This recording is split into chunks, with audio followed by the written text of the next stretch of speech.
Hey guys, it's Girl Got Game. Welcome back to Seduce Me 2. This time around we're doing the sweet, sweet little boy, Matthew. My darling Matthew. And we'll see what shenanigans we get up to in his route. I can't even begin to guess. So, let's find out. Hold on there! But first we'll have Kay yell in Before our we start ears. the game, I need to ask you a few things. Don't want you getting lost now. Yes. I've played before. Okay, awesome. Next question. You do know this is Matthew's route, right? You know, that cute fourth son? The one who made Simon Tabby, the creepy doll? Mm-hmm. Yep, I know. Oh, awesome! Alright then. Matthew's such a cutie, isn't he? I mean, not like he's a kid or anything. No. I wonder if we find out about Simon's human form in Matthew's route. That would be kind of interesting. Anyway, I have one last question for you. Some people like hearing the trigger warnings before. Oh yeah. I've done this before. Alright then. I think that should be everything. We'll just skip. Alright. Okay. Anyway, we really do hope you like the story. Have fun. See you at the end. See ya, Kay. This has gone on for long enough! I will not let them trap me in a corner like this! Well, that's interesting. We're starting with the Demon Lord, are we? Azira! Husband. One of the wives, actually? Was Azira Matthew's mom? I can't remember. It wasn't that long ago, but I just can't remember. You're still here. Why have you not left like the others? What do you want? Do you honor our marriage? She was the only one that stayed? I don't know. Did you honor our bond when you slept with that whore? I said, do you honor our marriage? I do honor it, unlike you. Then you still stand by our bond? Why are you asking me these questions? Because I need your energy. Look, I really need it. What? What do you... I'm giving you your physical form back. You should be thankful. Oh, right, she's not like a glowy, floaty orb. What? What are you?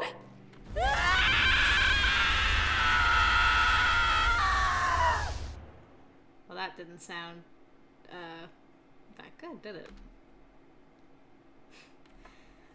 Segue. I could only stare at what was in front of me. I could hardly believe it was real, but there it was, right before my eyes. How had my life even gotten to this point? As I gripped the pen in my hand, I let my mind settle into the situation. My fingers gently slid over the pen's surface, nervous and softly shaking. This was happening. Hey, is everything okay? I glanced up to see Matthew looking at me with worry. I could only shake my head and smile before finally signing my name on the paper in front of me. What's wrong? Alright, what am I signing again? Angel? Looking at my own name made me somewhat giddy, especially since it was next to Matthew's. So, what do you think? Matthew looked over and gently rotated the paper on the table to look at what I had written. Thank you for coming to our wedding. What's wrong? Nothing. It's just really cool to see our names together. I felt a blush run across my cheeks. Was he thinking the same thing I was? Looking at our names together made me feel warm and fuzzy on the inside. Looking at Matthew, he was grinning ear to ear, which made me do the same. His smile was practically infectious. Anyways, we are very happy you could all attend. It means so much to us that you support our step forward, and we hope you enjoy the reception. That sounds good, right? That does sound good. Yeah, that sounds good. Wedding preparations were nothing like English was not what I expected. Wedding preparations were nothing like I expected. I had organized parties before, but my own wedding had become a new foreign adventure for me to figure out with Matthew. Invitations, budgets, the dress, the ceremony venue, the reception hall. It was all crazy. Still, I was glad to know that I was able to do this to be with Matthew. He seemed as excited about this as I was. There was something missing, however. Hey, Matthew. Huh? What is it? Do you think your mom would approve of this? What an interesting question to bring up. The curiosity of the idea had been eating at me ever since he proposed to me. I knew he wasn't a fan of his father, but his mother was a different story. According to him, she had always been supportive of him right up until he left. She also, sobbed all the time, and he had to make her toys to cheer her up, so... Matthew rubbed his head, staring at the table in thought. Well, I don't know. I think she'd be surprised I'm marrying a human. But I think she'd be okay with it in the end. She is my mother, after all. Matthew only smiled and shrugged. I knew it was a bit out of left field to ask, but I was curious. I wished his mother could be able to attend the wedding, but I knew that would never be an option. It's her ghost! Is leaving. Huh? My thoughts instantly derailed as I caught a ghostly whisper that seemed to reverberate in the air. I couldn't pin down the location, but I knew that I had heard something. Huh? What is it? You didn't hear that? Hear what? He should be the one to hear it, because it's his name. I looked at Matthew in surprise. He didn't hear the whisper? It had spoken his true name. I shook my head and rubbed my temples. Maybe I was just imagining things. Help me. There it was again. I stood up from my seat and looked around, trying to figure out where the voice was coming from. Maybe this will be an adventure of saving our future mother-in-law. That would be kind of interesting. Who's there? Whoa! Whoa! What's wrong? I looked at Matthew. How could he not hear it? I wasn't crazy. Someone's saying your name. Matthew raised an eyebrow, unsure of what I meant. Why didn't he get it? What was so hard to understand? But I don't hear anything. I know I'm not making sense, but someone keeps saying your real name. My real name? Zakeru? Yeah. She keeps saying it, and help me. Matthew slowly rose from his seat, looking down at the table in confusion and worry. I could tell he believed me, but wasn't sure how to respond. Are you sure you couldn't hear it? I'm sure. Matthew looked up at me and walked around the table to stand next to me, and I turned my body to face him. He looked into my eyes and gently brought his hands to my cheeks. Does she sound like anyone we know? No. I stared as Matthew continued to look into my eyes. What was he looking for? Eventually, Matthew leaned in and placed a soft kiss on my forehead. What? I'll look into it, okay? For right now, don't worry about it and ignore it. It might be an illusion or something. This place is so full of magic, so it could be that. I could tell Matthew was worried. He wasn't making sense. However, I knew that we had a lot on our minds, so this was something that needed to wait. Maybe he just wanted me to not worry. Still, I couldn't help but be worried about it. Matthew gently released me and gave me one of his goofy smiles. Let's just hope our future mother-in-law doesn't give us terrifying nightmares. Alright, well, I think that's enough work for today. Let's save the rest for tomorrow, okay? I nodded. Today had been pretty stressful, so rest would definitely be good. Matthew led me back up to our room and got ready for bed. I, however, watched as Matthew absently ruffled his hair. Despite his kid-like demeanor, he was still a man, and he was the one I was going to marry. What was even better about our love was that we both loved every part of each other. I couldn't stop gushing over his eyes, his fluffy hair, his kisses. He drove me crazy as he made me smile every single day I spent with him. It didn't help that he was also sexy underneath the baggy clothes he wore. No one was privileged enough to see him bare, and I was the lucky woman given that permission. A simple ruffle of his hair was enough to catch my attention, and I stared at him. I really loved him. A small fire burned in my core, letting me know of my sexual attraction to him, but I wasn't sure whether or not to go with my gut or just sleep. Hey, we're back to, it's the first episode. Fun times are now ahead. Here we go, everybody. Bleh. Looking up and down his body, I really couldn't help but let my libido take control. I let out a soft moan, loud enough for Matthew to hear, and he gave me that look. A deer in the headlights. This is gonna go great. He froze, turning to look at me with a blush across his face. Huh? Matthew. I was nervous, but I decided to tease him. I would have to go all the way. I slowly began to strip off my clothes, revealing my underwear and bra. Matthew's eyes darkened into a lustful gaze as I gently ran my fingers over my stomach and between my breasts. We did a lot of work today, but I don't want to sleep just yet. I gently leaned forward and climbed onto the bed on my hands and knees, letting him enjoy the sight of my cleavage. Matthew turned to watch me slowly, not taking his eyes away from me as I crawled forward to his side of the bed. I licked my lips, happy to know that my teasing was working. I finally stopped moving forward and got up on my knees, leaning back a bit and stretching my arms behind my head. Why not make the night a bit better with me? I almost couldn't recognize my own voice. However, I went along with it. He wasn't the only one in the relationship that could set a mood, even though he was the incubus. As Matthew stared, I felt a soft heat envelop my core and rush through my body, another moan coming out of my mouth. I looked into Matthew's eyes, seeing them glow a loving but lust-filled gold. It slowly faded as the enthrallment he cast on me ran through my body, making me hotter. Oh my, what a face! Matthew, you look so naughty, though. This is the fastest we've ever gotten to a fun time. Matthew slowly began to strip off his jacket and shirt, letting me enjoy the show before he licked his lips.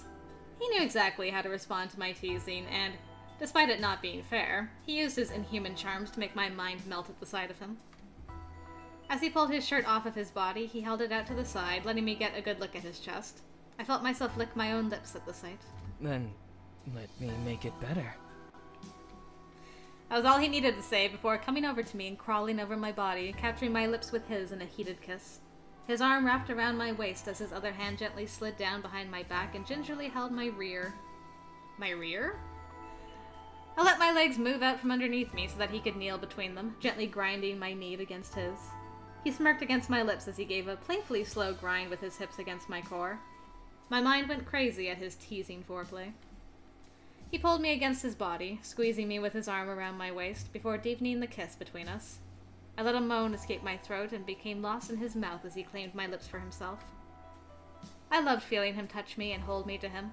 He was the man I loved, and I wanted to give him everything as he gave me just as much and more. Our sex became just another way to express our desire and love for each other. Sure enough, we were both panting and moaning hotly as we made deep and passionate love. Our clothes were strewn around the room, but our focus was in each other's eyes. His moans echoed mine as he kissed and nipped over my neck and shoulders. However, he'd always come back to stare into my eyes and kiss me deeply as he made love to me, as I made love to him. I loved him and wanted to be held by him and be full of him forever.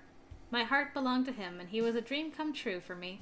To feel his love for me was a blissful treasure I would cherish and experience for the rest of my life. He always knew how to find my sweetest spots and knew the ways to make me buck and scream his name. We rose higher in our pleasure and ecstasy until we both ran over our limits and ever so gently floated back into the loving feeling of our embrace.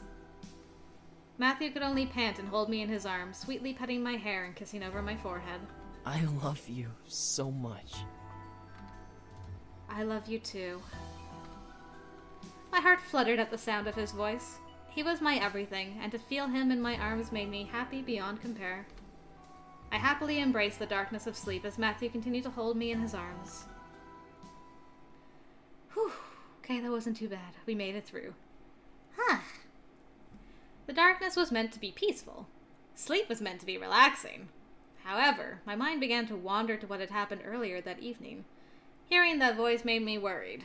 Did it give you nightmares, though? Something was off. Something was going on, and I was the only one who could sense it. Why, though? I let the darkness seep into my mind a little longer, unsure of what to think of it. Money? What the... Oh, no. Chains. I was feeling so hopeful. Money? I opened my eyes and found myself no longer in my bed, but on a stone-cold floor staring at a high marble ceiling. Despite feeling foreign textures beneath my skin, I vaguely knew where I was. I was in the main hall of the Demon Lord's castle. I remembered the sight from the vision the boys gave me when Diana first appeared. Why was I here, though? Where? My instincts forced me to turn to the sound, and I saw someone I did not expect. Diana? Held in the air was Diana, hanging from 4 long lines of chains that were attached to her wrists and ankles. She was spread out like a star, and the chains were pulling her body in different directions, seemingly ready to rip her in half. My mind couldn't fathom why she was in this illusion, if this was one. She looked so different, but I could tell it was her. Why was she in chains, though? Release me! Oh, I will. Oh no, not another one of these. Yeah, I still wear a hoodie when I turn evil, so what? Bad guys can wear hoodies. Oh, Matthew. Matthew's voice reverberated with a cold, demonic resonance, and it drew my eyes toward him in shock. There he was, sitting on the throne, practically lounging on it. He was still in his human form, but his eyes were glowing an unnaturally gold color. What was even more odd was that he was smirking at Diana. I had never seen him smirk like that, like he was enjoying seeing someone's pain. I'll kill you once I'm bored of this game. Your struggle is just so much fun to watch. You think this is funny, brat? Matthew glared as the chains pulled harder on Diana's limbs. I flinched from the sound of her body stretching, almost hearing the sound of bones cracking. Diana, however, sneered at Matthew in reply. Do you really think calling me a brat is going to help you? Well, that's what you are. A brat who abuses his toys until they break. I could only stare at the two, completely confused by what I was witnessing. I tried to speak out, but suddenly my voice disappeared before any sound could be formed in my throat. Gripping my neck, I looked down, trying to figure out why I couldn't speak. There was some sort of vice pressed through my vocal cords, not allowing me to mutter even a single sound. Its weight made me almost choke. However, I looked back up as Matthew gave a sickly, evil chuckle. That's right. I like to play with my toys until they're of no use to me. That's how toys work. Matthew stood up slowly from the throne, and his lips curled into a devilish smile as his tongue ran along his upper lip. And when I'm done with them, I destroy them. And what of the human? Is she just another toy? I looked at Diana, seeing her move her head to look at me before turning back to Matthew in realization. I was physically there. I wasn't just watching the event, I was a part of it. Matthew looked back at me and his face shifted to an innocent smile. My heart desperately clung to the possibility that he wasn't as evil as he was presenting himself to be. His smile pulled at my heartstrings, giving me hope that he was just playing some sick joke. She's not just a toy. Hey. My heart dropped in my chest. Matthew tilted his head cutely, giving me a disgusting feeling of adoration and fear from the sight. Never had I imagined feeling like this while looking at the one I loved, yet here I was. She's my favorite toy. I can't break the toy that I have the most fun with. Especially when that toy gives me so much energy. Like a predator, Matthew began to walk towards me, passing underneath Diana's hanging form. I couldn't move as he knelt down and cupped his hand around my chin. I'll keep you with me forever and ever. I don't know why I'm getting Nameless vibes all of a sudden. Is anybody getting Nameless vibes? I don't know. I'm trying to figure out, am I getting, Tay feelings or something? Something about this is just reminding me of a scene in Nameless, and I can't picture it in my brain. Fear seared my nerves. I did not want to be near this man. This wasn't Matthew. It couldn't be. There was no way. As he stood up, I felt tears run down my face. If this was a nightmare, I wanted to wake up. Please? Matthew's hand pointed at the throne and glided through the air back to me. The sound of chains echoed through the room, forcing me to follow it and see a chain flying at me. I tried to scream as it leaped toward my throat. From thin air, a shackle collar formed around my neck, connecting to the chain as it reached me, and I was pulled forward roughly through the air before landing beside the throne with a painful thud. No! Diana screamed as a large cage suddenly formed around my body, making me its prisoner. I scrambled to my knees and gripped the bars surrounding me, now frightened beyond compare. Matthew let out a terrifying laugh, sending more waves of fright through my body. This wasn't happening! This world is mine. No one can stand in my way anymore. Not James, not the Demon Lord, and not you, Diana! Poor James. Smirking widely, Matthew looked at Diana, raising his arm across his body. And I've grown tired of you.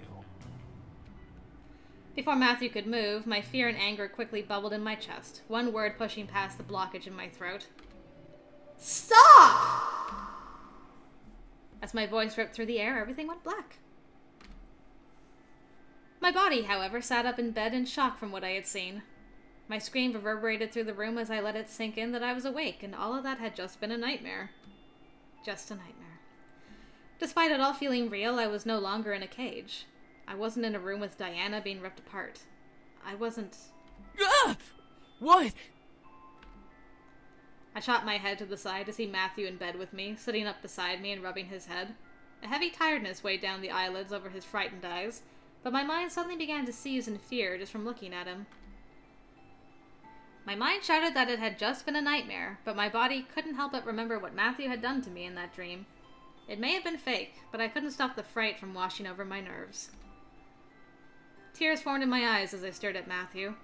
I wanted to know that everything was fine, that I really was more than just a toy for him, but my voice wouldn't let me speak without bawling. Matthew quickly rubbed his eyes and stared at me, his concern obviously deepening at seeing me in tears.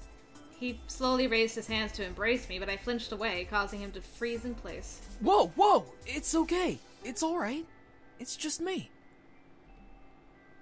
Matthew's voice tried to warm over my fear, but my feelings were still conflicted, despite my brain knowing better. He continued to stare at me, waiting for me to relax. I could only meet his gaze warily with both fear and sadness. Hey, I'm gonna hug you, okay? That's all. Aw, Matthew.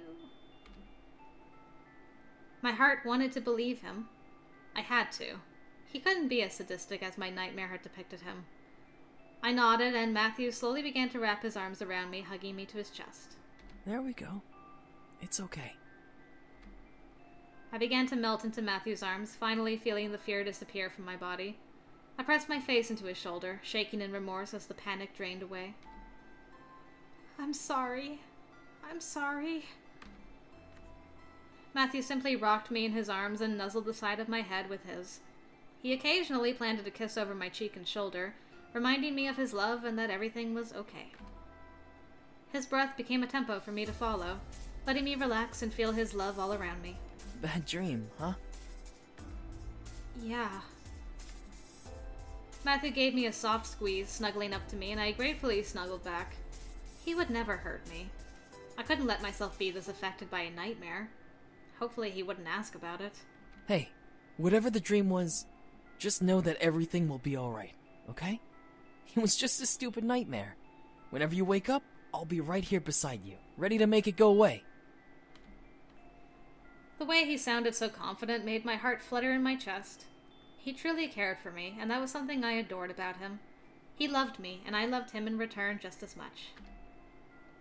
I nodded and nuzzled his shoulder, warming into his embrace further. Matthew smiled and kissed the top of my head. As I closed my eyes, he gently laid us back down onto the mattress and helped me shift to lie against him, making his chest my pillow. Thankfully, the nightmare didn't return that night. I was left with a warm embrace and a peaceful slumber until the morning rose. Even in the days that followed, the nightmare didn't come back. Neither did the mysterious voice. My week became peaceful, final details for the wedding becoming our only focus. I was nervous for it, and soon the day of the wedding had snuck up on me, and I was in my room staring at myself in my wedding dress. I could hardly believe it. I was getting married. My family and the guests were all at the church waiting for me to march in, but I was so nervous. I hadn't left the mansion yet. It was only a 3-minute drive away, so it wasn't like I was in a terrible rush. Looking at the digital clock in my room, I marked the time. 30 more minutes. I had asked asked my friends to allow me to get ready on my own, so I was alone in the mansion. Yet, even while I was alone, the anxiousness of the wedding made me nervous. Why? Was I just that excited? Running a hand over my dress, my fingers traced over the seams and intricacies of the design. It was indeed my dream wedding dress, down to the last detail. My parents fronted the bill as congratulations, which still made me laugh. How they had ever come to accept Matthew was a mystery to me, especially when he was incredibly vague about who he was. I blamed his incubus magic. Before I could wander further into my nostalgic memories, I heard my phone ring, ushering me to quickly answer. Hello? Hey, Lucky Bride. We have a little bit of a problem. No, Naomi, don't tell me this. My mind quickly froze. A problem? What could possibly be wrong? Now you're scaring her, Naomi. Carrie, my girl's back. I don't mean to. Just tell her about the rings. You did not lose the rings! Huh? The rings? What about the rings? Well, apparently Matthew forgot to bring them. He knows where they are, but you'll have to bring them with you when you come. Matthew, you had one job. It wasn't a big problem, thank goodness. It was something that had an easy solution. Oh, okay, that's fine. Where did he put them? Well, he said he put the rings in his dresser drawer. He said it was so Simon couldn't get them. Ah, don't tell me I have to chase Simon around. Really? I rolled my eyes. Simon wasn't that bad. Besides, he was a doll. Sure, he was a doll that could move and stuff, but he wasn't evil, just a bit mischievous. Alright, I'll bring them over. Meet me at the front of the church and I'll hand them over before the wedding starts. Got it. See you soon. I hung up and smiled. At least the issue wasn't something outrageous. That would have been mortifying. Quickly, I rushed over to the dresser and opened the drawer, expecting to see the ring box in plain sight. What the... When I looked inside, I found nothing except clothes. I opened each drawer of the dresser, checking each nook and cranny while moving clothes around to find the box. Nothing. Ah, judge me by my size, do you? Judge me by the fact I am a toy, do you? I still got those rings. I looked up and glanced around the bedroom, unsure of why Simon was laughing. He was really wanting to play a game right now. Damn it, Simon. I had hiked up my dress and began to search the halls of the mansion, determined to find Simon. He had to have the rings, and I was in no mood to play around. Simon! Give me those rings! He couldn't have gone far. I decided to check this floor before going downstairs. Oh boy. Can I save? Bathroom? I stepped into the bathroom, looking around and hoping to find the fur ball somewhere with the ring box. Alas, he didn't seem to be anywhere in sight. Crap. What the hell? I grumbled to myself before turning to leave. However, my eyes locked onto the bathroom mirror, seeing something that made my heart freeze up. Oh. Good thing I went where there was a mirror. Around my neck was a large tattoo-like mark resembling a blue chain. It was almost glowing over my skin, and the nightmares suddenly rose into my thoughts, reminding me of the fear I'd felt. Staring at it, my body began to tremble as the mark seemed to snake around my neck like a moving shadow. For a moment, I thought the mark would tighten against my neck from simply watching it circle over my skin. I brought my hands to my throat, trying to cover it. I didn't want to see it. It had to have been an illusion, right? I was imagining it. I hesitantly removed my hands from my neck and sighed in relief to no longer see the chain mark. I was freaking out over nothing. I rolled my eyes, gently relieved. Jeez. I'm getting worked up over... However, as I looked back up at the mirror, around my neck was a blue collar. I reached to my neck and gasped as I physically felt the collar around my neck. Ah! Get it off! This couldn't be happening! This couldn't be happening! Why would you close your eyes at a time like this? I wrapped my fingers around the collar and began to pull at it, trying to rip it apart and get it off of my neck. It stretched slightly in my hands, but it remained fastened around my neck. I hastily ran my fingers around it, trying to find a latch or closure. When my fingers came up with nothing, I began to panic even more. How could there not be a latch? I needed to get it off of me. I pulled at it again, practically choking myself in my efforts to remove it. The collar once again stretched in the direction of my pulling hands, but would not rip open. Get off! I nearly screamed, clawing at the collar and yanking it in different directions. Why was it on my neck? Why wouldn't it come off? At that moment, a word came up in my mind. I wasn't sure how it got there or why I thought of the word, but it appeared in my thoughts as if it was exactly what I was thinking about. Ah, my magic.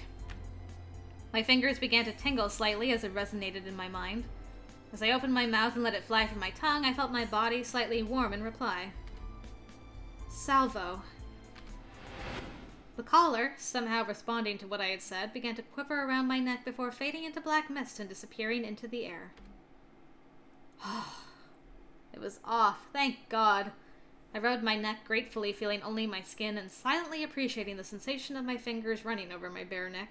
I knew it! I knew it! That girl has demon magic. Not this again. What the? Then quit talking and let's take her! The Demon Lord will be so pleased. Who? Before I could turn to search for the voices, I felt hands grab hold of my feet and I looked down and lifted my dress. 2 pairs of evil-looking hands had taken hold of my ankles, reaching through a dark red and purple pentagram. I shrieked, trying to pull my legs away, but couldn't stop them as they swiftly pulled me into the ground. I was pulled deeper into the darkness. I was no longer in my room. I was being dragged through a dark void, one that I couldn't escape. I reached out and clawed at the dark, trying to find something to grab onto. I tried to pull my legs away from the hands that were holding them, but couldn't pull free. What was going on? Why was this happening? Someone help me!